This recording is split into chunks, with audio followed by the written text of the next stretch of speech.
Dear student, hope you will be fine. आशा करता हूँ कि आप सभी स्वस्थ होंगे। आज हम वेरिएबल्स इन सी टॉपिक के बारे में डिस्कशन करेंगे और देखेंगे कि सी में वेरिएबल्स हम क्यों क्रिएट करते हैं और सी का वेरिएबल्स का यूज़ क्या है। तो सबसे पहले हम ये समझते हैं कि वेरिएबल है क्या। A variable is a named memory location. देखिए, मेमोरी को प्रोग्राम में आप किस तरीके से पहचानेंगे। जो भी आप वेरिएबल क्रिएट करते हैं उन सब के लिए जब प्रोग्राम आपका एग्जीक्यूट होता है तो मेमोरी दी जाती है।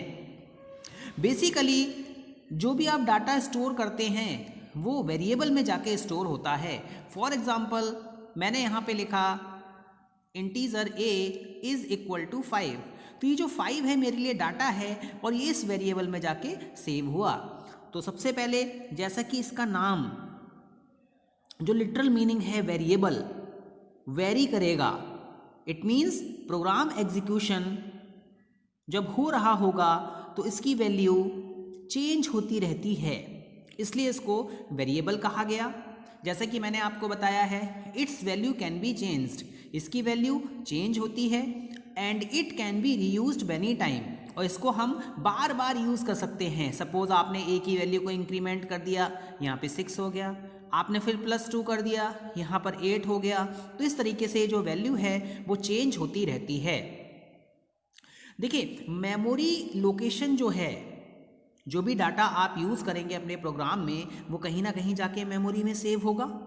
तो मेमोरी को रिप्रेजेंट कैसे किया जाए, मेमोरी को रिप्रेजेंट करने के लिए सिंबल्स का यूज़ होता है, और ये ही सिंबल्स जो होते हैं वो हमारे वेरिएबल्स भी कहलाते हैं। नाउ ऐसा क्यों कहा गया, क्यों किया गया? क्योंकि वी कैन ईजिली आइडेंटिफाइड, हम मेमोरी लोकेशन को ईजिली आइडेंटिफाई कर सकते हैं। नाउ स्टूडेंट्स, अगर आप प्रोग्राम में कोई भी वेरिएबल बनाना चाहते हैं तो उसका जो सिंटेक्स होता है वो होता है टाइप वेरिएबल लिस्ट, यानी पहले आप टाइप मेंशन करोगे। टाइप हमें ये बताता है कि वेरिएबल किस तरीके का है, और वेरिएबल लिस्ट में वेरिएबल का नेम दिया जाता है, आप जो भी सिंबल यूज़ करना चाह रहे हो। जैसे कि मैंने यहाँ पर लिखा इंटीजर a, तो इंटीजर क्या है, इसका टाइप है, यानी a जो वेरिएबल है वो इंटीजर टाइप की वैल्यू को एज्यूम करेगा। फॉर एग्जाम्पल 2, 3, 4, 5 ये सारी कैसी वैल्यूज़ हैं, इंटीजर वैल्यूज़ हैं। फ्लोट की बात करें, यहाँ पे b वेरिएबल फ्लोट की वैल्यू को एज्यूम करेगा, फ्लोट जहाँ पे आपका डेसिमल पॉइंट आता है। फॉर एग्जाम्पल 2.5, 2.8, 2.9, 17.9 ये सारी वैल्यूज़ किस तरीके की हैं, फ्लोट की हैं। नाउ स्टूडेंट्स, अब हम बात करते हैं कैरेक्टर की। देखिए कैरेक्टर क्या होता है। फॉर एग्जाम्पल मैंने a लिखा, b लिखा, c लिखा, तो ये जो c जो आपका कैरेक्टर है, जो वेरिएबल है वो कैरेक्टर टाइप की वैल्यू को एज्यूम करेगा। नाउ स्टूडेंट्स, हम वेरिएबल को डिक्लेयर करते समय भी वैल्यूज़ को प्रोवाइड करा सकते हैं। We can also provide values while declaring the variables. जैसे a को मैंने 10 लिखा, b को मैंने 20 लिखा, और फ्लोट को मैंने क्या लिखा 20.8। तो मैंने यहाँ पे जब वेरिएबल को डिक्लेयर किया तभी मैंने वैल्यू को क्या कर दिया, यहाँ पे पुट कर दिया। तो यहाँ पे ध्यान रखेंगे कि सबसे पहले प्रोग्रामिंग में जो भी आप यूज़ कर रहे हैं उसको आपको डिक्लेयर करना है। नाउ स्टूडेंट्स, को बनाने के कुछ रूल्स हैं। Rules for declaring variable, variable को आप कैसे डिक्लेयर करेंगे। सबसे पहला a rule, a variable can have alphabet, digits and underscore.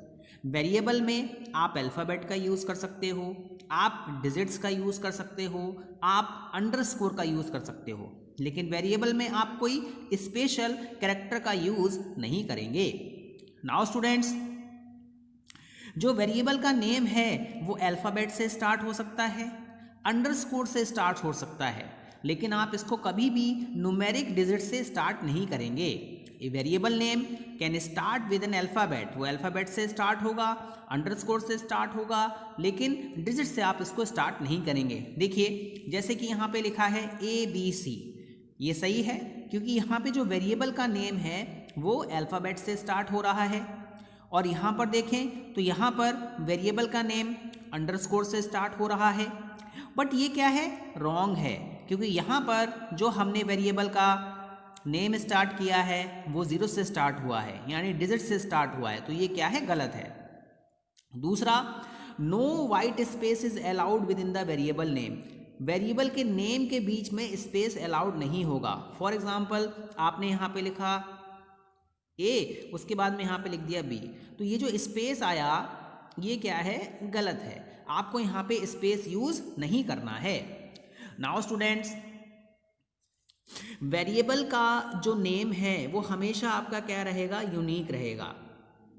Variable में कभी भी आप कोई रिजर्व्ड वर्ड या कीवर्ड का यूज़ नहीं करेंगे। देखिए, रिजर्व्ड वर्ड या कीवर्ड ऐसे वर्ड होते हैं जो कि आपको प्रोग्रामिंग के साथ में पहले से ही दिए जाते हैं। जब आप प्रोग्राम को इंस्टॉल करते हो तो प्रोग्रामिंग की लैंग्वेज की कुछ ग्रामर होती है, आप उसको यूज़ नहीं करेंगे। फॉर एग्जांपल इंटीजर है, फ्लोट है, ये सारे के सारे क्या हैं, आपके रिजर्व्ड वर्ड हैं। इनका यूज़ करके आप अपना प्रोग्राम क्रिएट करते हो। अब यहाँ पर मैंने कुछ एग्जांपल्स दिए हैं, जैसे ये वैलिड नेम्स हैं, ये आपके इनवैलिड नेम्स हैं। जैसे इंटीजर ए कैरेक्टर से स्टार्ट हो रहा है वेरिएबल का नेम, ये सही है। अंडरस्कोर से स्टार्ट हो रहा है वेरिएबल का नेम, ये सही है। इसी तरीके से यहाँ पर कैरेक्टर से स्टार्ट हुआ ये नेम, सही है। बट यहाँ पे अगर हम बात करें तो वेरिएबल का नेम कभी भी न्यूमेरिक डिजिट से स्टार्ट नहीं होगा, वेरिएबल के नेम में कभी भी स्पेस नहीं आएगा, वेरिएबल के नेम में आप कभी भी कोई कीवर्ड यूज नहीं करोगे। नाउ स्टूडेंट्स, अब हम बात करते हैं कितने टाइप के वेरिएबल्स आप सी में क्रिएट कर सकते हो। सबसे पहले लोकल वेरिएबल्स, हम लोकल वेरिएबल्स बना सकते हैं, हम ग्लोबल वेरिएबल्स बना सकते हैं, हम स्टैटिक वेरिएबल्स बना सकते हैं, ऑटोमेटिक वेरिएबल्स बना सकते हैं, एक्सटर्नल वेरिएबल्स बना सकते हैं। हम 5 टाइप के वेरिएबल्स को सी में क्रिएट कर सकते हैं। सबसे पहले हम बात करेंगे लोकल वेरिएबल की। अगर हम लोकल वेरिएबल की बात करें, एक ऐसा वेरिएबल जो कि किसी फंक्शन के या किसी ब्लॉक के इनसाइड डिक्लेयर होगा, वो आपका लोकल वेरिएबल कहलाएगा। A variable that is declared inside the function और block is called a local variable. और ये आपको ध्यान में रखना है कि जब भी आप इस वेरिएबल को डिक्लेयर करेंगे तो ये वेरिएबल हमेशा जब आपका ब्लॉक स्टार्ट हो रहा होगा तब मेंशन होगा। फॉर एग्जांपल, मैंने यहाँ पर एक फंक्शन क्रिएट किया void function 1, यहाँ पे मैंने इंटीजर x इक्वल टू 10 लिखा, तो ये जो आपका वेरिएबल आपने डिक्लेयर किया है ये आपका लोकल वेरिएबल है। एक चीज़ आप ध्यान में रखेंगे, जब भी हम वेरिएबल को डिक्लेयर करते हैं तो हमारा पर्पस ये होता है कि उसको प्रोग्राम में हम यूज़ करेंगे। तो आपको ये ध्यान में रखना है कि जब भी आप किसी वेरिएबल को डिक्लेयर करें तो उसको इनिशियलाइज करें। इनिशियलाइजेशन का बेसिकली मतलब क्या होता है, उसको वैल्यू प्रोवाइड करें, क्योंकि अगर आप उसको वैल्यू प्रोवाइड नहीं करोगे तो आप उस वेरिएबल को अपने प्रोग्राम में यूज़ में लेके नहीं आ सकते हैं। तो local variable with in the block declare किया जाता है। अब हम ग्लोबल वेरिएबल्स की बात करें तो जो हमारे ग्लोबल वेरिएबल्स होते हैं वो हमेशा फंक्शन के बाहर या ब्लॉक के बाहर डिक्लेयर किए जाते हैं। A variable that is declared outside the function और block is called a global variable. Programming में हम बहुत सारे फंक्शंस बनाते हैं। देखिए, जो ग्लोबल वैल्यूज होती हैं उसको कोई भी चेंज कर सकता है। एक फाइल के इनसाइड अपने जितने भी फंक्शंस बनाए हैं वो सारे के सारे फंक्शंस या ब्लॉक उस ग्लोबल वैल्यू को एक्सेस करेंगे। Any function can change the value of global variable, it is available to all the functions. जैसा कि मैंने आपको बताया, ग्लोबल वेरिएबल सारे फंक्शंस के लिए अवेलेबल रहता है। फॉर एग्जाम्पल, मैंने यहाँ पर इंटीजर वैल्यू इक्वल टू 20 लिखा, तो इसका मतलब क्या है, ये मेरा क्या है, ग्लोबल वेरिएबल है और ये ग्लोबल वेरिएबल इस फंक्शन को एक्सेसिबल है। ये फंक्शन चाहे तो इसकी वैल्यू को चेंज कर सकता है।